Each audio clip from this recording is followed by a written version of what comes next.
नमस्कार, मैं हूं आकर्षण उपल और इस समय आप ये सीधी तस्वीरें देख रहे हैं IBN 24 पर।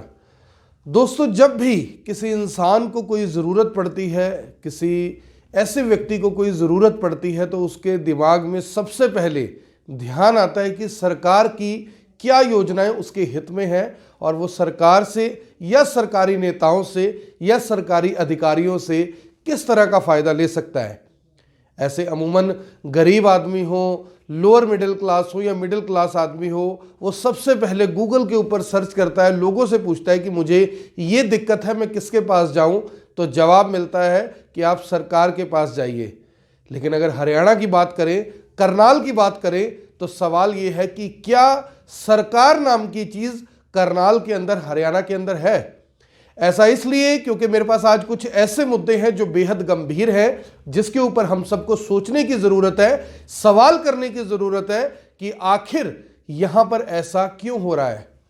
अगर बात करें मास्क की, वैक्सीनेशन की, तो आम जनता के ऊपर तमाम तरह के नियम कायदे कानून है। लेकिन बात करें अगर राजनीतिक नेताओं की, अधिकारियों की, तो उनके लिए कोई कानून नहीं है, क्योंकि वो सरकार है। और सरकार चाहे अपने कानूनों को माने, चाहे अपने लागू किए हुए नियम कायदे कानूनों को माने या ना माने, ये उसकी मर्जी है। लेकिन आम आदमी के लिए कानूनों को मानना बहुत ज़्यादा ज़रूरी है। अगर आप मास्क नहीं डालते तो आपका 500 रुपये का चालान है, अगर आप अपनी इंस्टीट्यूशन खोलते हैं तो 5000 रुपये का चालान है। लेकिन सवाल यहाँ पर यह है कि तमाम तरह के नियम कायदे कानून इंसान के लिए, आम आदमी के लिए क्यों हैं। इससे पहले कि मैं अपने इस वीडियो को आगे बढ़ाऊं, मैं आपको एक वीडियो दिखाना चाहता हूं जिसमें बैंक का एक रिटायर्ड अधिकारी क्या कुछ कह रहा है। ये आपको गौर से सुनना चाहिए, देखना चाहिए, समझना चाहिए कि आखिर ऐसी नौबत क्यों आई कि इस व्यक्ति को इस तरह की बात तमाम ऐसे लोगों के बीच में कहने पड़ी जो करनाल के वोटर हैं। ध्यान से सुनिए। क्या जरूरत पड़ी पंचकुला जाने की? मुझे बड़ा दुख है कि हरियाणा के मुख्यमंत्री एक खट्टर साहब होते हुए इस हरियाणा का बेड़ा गर्क कर दिया है, सिर्फ दुष्यंत चौटाला के साथ मिलने पर। क्या ये राजनीति? सिर्फ मुख्यमंत्री मैं होना चाहिए, देश का जो होता है हो जाए, भ्रष्टाचार होता है हो जाए, दुनिया का बेड़ा गर्क होता है हो जाए, भ्रष्टाचार है। अभी मैंने ये डीसी ऑफिस, यहाँ रजिस्ट्री होती हैं, मेरे साथ चलो, 200 रुपए फोटो के, 200 रुपए रिश्वत मैंने दी है। क्या ये मेरा काम भी नहीं हुआ?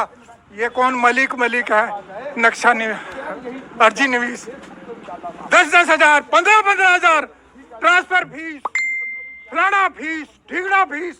अरे भाई, खट्टर मुख्यमंत्री है और भ्रष्टाचार है। क्या बैंड चोद ये देश है? गुंडों का देश है। मर जाना अच्छा है इस देश में। मैं 2 महीने से उड्डा के चक्कर काट रहा हूँ।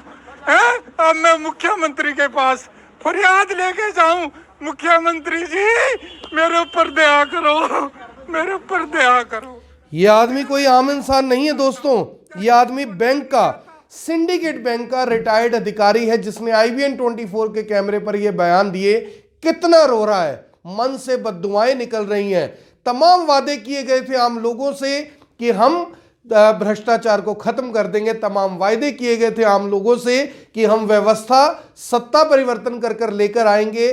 पहले जिस विभाग का नाम हरियाणा अर्बन डेवलपमेंट अथॉरिटी था, उस विभाग का नाम बदलकर कर दिया गया हरियाणा शहरी विकास प्राधिकरण। लेकिन नाम बदलने से काम नहीं बदले, नाम बदलने से रिश्वत कम नहीं हुई, नाम बदलने से आम आदमी के आंसू निकलने बंद नहीं हुए। इस आदमी ने अपनी बातों के अंदर क्या कहा, गाली तक दी, यहां तक कहा कि क्या फायदा ऐसे मुख्यमंत्री का, क्या फायदा ऐसी सरकार का, और क्या फायदा ऐसे अफसरों का जिनके दफ्तर के नीचे 200-200 रुपए लेकर, हजारों रुपए लेकर लोगों के काम किए जाते हैं और दुहाई ये दी जाती है कि भ्रष्टाचार खत्म है। ये तो हुई एक बात। यहां पर दूसरा सवाल ये है कि करनाल का ये सौभाग्य रहा कि करनाल के विधायक हरियाणा के मुख्यमंत्री हैं, लेकिन करनाल के लोगों का ये सौभाग्य क्यों नहीं रहा कि करनाल के लोगों को खून के आंसू ना रोने पड़े।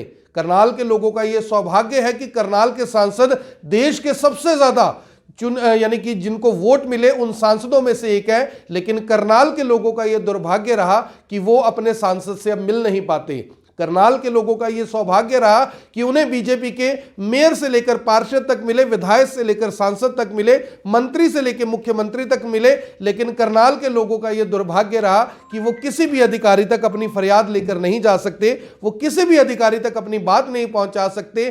सांसद महोदय हैं कि वो बिजी हैं उत्तर प्रदेश के चुनावों में, मुख्यमंत्री महोदय हैं वो व्यस्त हैं चंडीगढ़ के अंदर। आवाम आदमी अगर जाए तो जाए कहां, ये सबसे बड़ा और गंभीर सवाल है। यहां पर मैं आपको एक और अखबार की खबर दिखाना चाहता हूं जो कि अमर उजाला अखबार की खबर है, और इसके अंदर क्या लिखा है कि 135 स्कूलों ने एक भी विद्यार्थी को नहीं दिया दाखिला।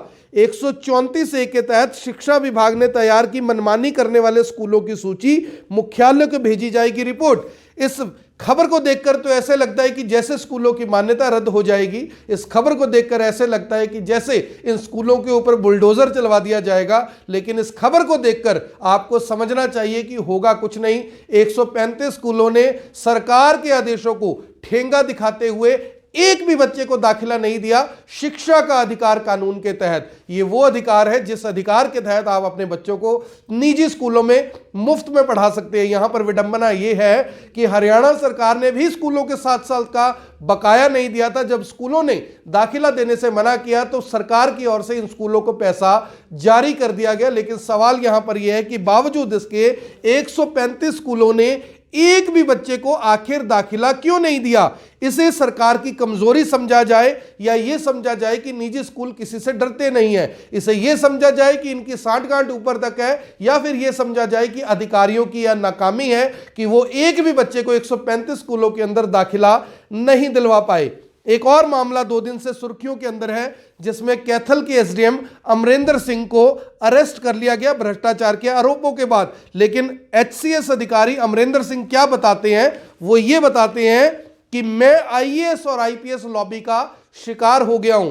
आम लोगों को यह खबर समझ नहीं आएगी, लेकिन इस खबर का पोस्टमार्टम कर मैं आपको बताता हूं कि आखिर मामला क्या है। मामला दोस्तों यह है कि जो आईएएस और आईपीएस अधिकारी हैं इस समय उनके बीच में जबरदस्त तकरार चल रही है हरियाणा के अंदर। इस बात की जानकारी सबको नहीं है, लेकिन मैं आपको अंदर की बात बता रहा हूं कि आईएएस और आईपीएस लॉबी के अंदर इस समय जबरदस्त तरीके की तकरार चल रही है। तकरार इसलिए क्योंकि हरियाणा सरकार जो सिविल डिपार्टमेंट्स है उनके अंदर आईपीएस अधिकारियों और एचपीएस अधिकारियों की नियुक्ति कर रहे हैं, जिसको लेकर आईएएस अधिकारी, एचसीएस अधिकारी काफी ज्यादा खफा है। कुछ अधिकारी, कुछ नेता ये चाहते हैं कि हरियाणा का जो सबसे मलाईदार डिपार्टमेंट है जिसे कहा जाता है आरटीए डिपार्टमेंट, आरटीए बोले तो डीटीओ डिपार्टमेंट, डीटीओ डिपार्टमेंट बोले तो ट्रांसपोर्ट विभाग, ट्रांसपोर्ट विभाग के अंदर जितनी बड़ी पोस्टें हैं उसके अंदर आईपीएस अधिकारियों या एचपीएस अधिकारियों को नियुक्त किया जाए। यानी कि एसपी स्तर के अधिकारी और डीएसपी स्तर के अधिकारियों को यहां पर नियुक्ति दी जाए, क्योंकि ये सबसे मलाईदार सीटें मानी जाती हैं।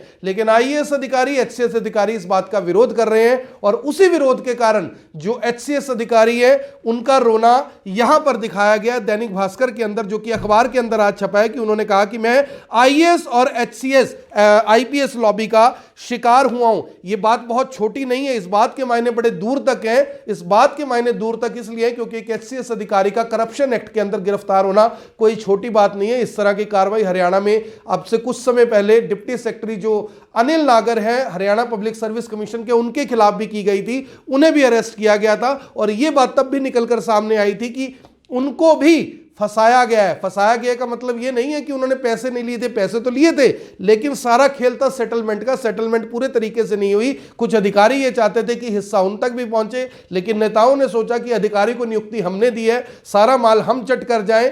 इसी वजह से कुछ अधिकारियों ने पूरे का पूरा प्रोपोजेंडा रचा और किस तरह से अधिकारियों को गिरफ्तार कर लिया गया। यहां पर सबसे बड़ा सवाल यह है कि हरियाणा के ऐसे सिर्फ ये एचसीएस 2-4 अधिकारी नहीं है, तहसीलदार से लेकर पटवारी तक कोई भी अधिकारी हो, हर आदमी बिना पैसे लिए काम नहीं करता। ज्यादातर जो लोग हैं बिना रिश्वत लिए काम नहीं करते, लेकिन गाज उसके ऊपर गिरती है जिसकी सेटिंग नहीं होती, या यूं कहिए कि सेटलमेंट नहीं होती। अब यहां पर सबसे बड़ा सवाल यह है कि जो अधिकारी एचसीएस अधिकारी हैं अमरेंद्र सिंह, हालांकि मैंने इनका नाम पहले एक आधी बार सुना था जब इनके ऊपर पीछे एक एफआईआर दर्ज हुई थी, लेकिन अब इस पूरे मामले के अंदर यह समझ आ रहा है कि कहीं ना कहीं हरियाणा के अंदर अफसरशाही नेताओं से ज्यादा हावी है। कहीं ना कहीं हरियाणा के अंदर नेताओं की जो पकड़ है वो प्रशासन के ऊपर काफी ज्यादा कमजोर है। और ये आरोप मैं या आम जनता नहीं, बीजेपी के ही कई नेता लगा चुके हैं, बीजेपी के कई विधायक लगा चुके हैं, यहां तक कि मंत्रियों को भी क्या कुछ कहना पड़ा ये आप सब जानते हैं। चाहे बात हम कमल गुप्ता की कर ले या बात कर ले ऐसे उन नेताओं के जिन्होंने हाल ही में बीजेपी को छोड़ा है, तमाम लोगों का यह कहना है कि अधिकारी और अफसरशाही हरियाणा के ऊपर हावी हैं। और इस बात के मायने बहुत दूर तक है और इस बात का अंदाजा सरकार को शायद आने वाले चुनावों में होगा, जब उनके हाथ से सत्ता फिसल जाएगी। मैं इसलिए कह रहा हूं क्योंकि इस समय जो विपक्ष है, विपक्ष के नेता भी कहीं ना कहीं ये चाहते हैं कि जो अफसरशाही है वो हावी रहे सरकार के ऊपर और सरकार आने वाले समय में अपना जो जोर है वो प्रशासन के ऊपर जितना दबाव है जो होना चाहिए वो ना दिखा पाए। और इसी मुद्दों को लेकर जो सरकार है वो कल को नहीं बन पाएगी बीजेपी और जेजेपी की बात करें तो आज दिग्विजय चौटाला जो कि उप मुख्यमंत्री दुष्यंत चौटाला के भाई हैं, उन्होंने एक बड़ा दावा आज ट्वीट के जरिए किया कि INLD का विलय 2024 में जेजेपी के अंदर होगा। लेकिन सवाल यहां पर यह है कि इस ट्वीट के मायने क्या है। इस ट्वीट के मायने काफी ज्यादा है। ट्वीट के मायने ये है कि INLD जो सबसे बड़ी पार्टी हुआ करती थी चौटाला परिवार की, जिस पार्टी के सहारे देवीलाल और ओम प्रकाश चौटाला तक देश की और प्रदेश की सत्ता पर काबिज रहे, अब वो पार्टी उस पार्टी में विलय करेगी जो उनके ही परिवार के एक पोते की पार्टी जिसका नाम दुष्यंत चौटाला है। अब वही पार्टी अपने ही बेटे अजय चौटाला, जो ओम प्रकाश चौटाला है उनके बेटे अजय चौटाला है, उनकी पार्टी में विलय होगा। लेकिन सवाल यह कि आधिकारिक तौर पर क्या INLD की ओर से भी कोई ऐसा बयान आएगा। यहां पर सबसे बड़ा सवाल यह है कि ये 2024 में एक दूसरे के अंदर जो विलय होने की बात हो रही है, ऐसा क्यों? क्या जेजेपी 2024 तक बीजेपी के साथ मिलकर सत्ता में काबिज रहना चाहती है? क्या 2024 तक जेजेपी मलाई चाटना चाहती है? क्या 2024 तक INLD और जेजेपी का इंटरनल गठबंधन नहीं रहेगा? या फिर INLD को भी मिलाकर बीजेपी के पास ले जाया जाएगा? या फिर बीजेपी से अलग होकर जेजेपी और इंडियन नेशनल लोकदल अपनी सत्ता बनाने का दावा करेंगे? ये तो बात 2024 में ही सामने आ पाएगी। लेकिन यहां पर सबसे बड़ा सवाल यह कि आम जनता को क्या मिला, आम जनता को इससे क्या हासिल होगा। चाहे किसी भी पार्टी का विलय किसी भी पार्टी के अंदर हो, आम जनता के हाथ में क्या आया? आम जनता को ना तो राशन मिल रहा है, ना सरसों का तेल मिल रहा है, 134 के अंदर दाखिला नहीं मिल रहा है, 500-500 रुपए के मास्क के चालान कट रहे हैं, आम आदमी के पास खाने को रोटी नहीं है, आम आदमी के पास नौकरी नहीं है, देने के लिए किराया नहीं है, बिजली के बिल में कोई छूट नहीं है। आम आदमी जाए तो जाए कहां? आम आदमी जाएगा 2024 में किसी एक पार्टी के पाले पर, झंडा उठाएगा, जय जयकार करेगा, पार्टी फिर से बदलेगी, सरकार फिर से बदलेगी, सत्ता फिर से बदलेगी, लेकिन उनके हाथ में फिर से कुछ नहीं आएगा। वो इसलिए क्योंकि वही नेता होते हैं जो दूसरी पार्टी में चले जाते हैं। ऐसा इसलिए कि दूसरी पार्टी भी जब चुनाव जीत जाएगी तो उनका रवैया, उनका रुख भी वैसा ही हो जाएगा जैसा आज सत्ताधारी पार्टी का है। चाहे पार्टी कांग्रेस हो, चाहे INLD हो, चाहे जेजेपी हो, चाहे बीजेपी हो, सबका रुख एक सा रहता है। क्योंकि नेता पार्टियां बदलते हैं, ना तो उनकी नीयत बदलती है, ना उनकी शक्ल बदलती है, और ना ही वो जनता के लिए बदलते हैं। बदलती हैं तो सिर्फ पार्टियां, बदलते हैं तो पार्टी के निशान, बदलती हैं तो कुर्सियां, और बदलते हैं तो उनका मिजाज। आम आदमी के हाथ में फिर भी कभी भी हमेशा की तरह कुछ नहीं आता, और हम फिर से जय जयकार करते हुए उनके आगे पीछे दुम हिलाते हुए घूमते रहते हैं। वो इसलिए क्योंकि हमें लगता है कि अब पार्टी बदलेगी, अब नेता बदलेगा, अब सरकार बदलेगी, और बदले में हमें कुछ मिलेगा। लेकिन हमें वही दुख और दर्द मिलना है जो आज मिल रहा है, जो कल मिल रहा था, और जो आने वाले समय में मिलेगा। इस विडंबना को यहाँ से देखिए कि बहुत सारे प्रदेशों के अंदर कभी बीजेपी की सरकार रहती, कभी कांग्रेस की सरकार रहती है, यानी कि अदला बदली, अल्टी पल्टी चलती रहती है। लेकिन आम जनता वही जनता होती है जो एक बार उसी पार्टी को सत्ता से बाहर करती है और दूसरी पार्टी को सत्ता में ले आती है, और हर बार की तरह ये नाटक नौटंकी चलती रहती है। यही हमारा भारत देश है। और फिर इसीलिए कहा जाता है कि 100 में से 80, पहले 80 होते थे, आजकल 90 हैं, तो 100 में से 90 बेईमान, फिर भी मेरा देश महान। वो देश महान इसलिए है क्योंकि उस देश के नेता वो हैं जो हमारे साथ ये सब कुछ करते हैं। वो देश महान इसलिए है क्योंकि हम उस देश के अंदर रहते हैं जो जय जयकार करते हैं। धन्यवाद। अब यहां तक आ ही गए हैं तो हमारे चैनल को सब्सक्राइब जरूर करें और नीचे दिए गए बेल आइकन को जरूर दबाएं ताकि हर खबर सबसे पहले पहुंचे आप तक।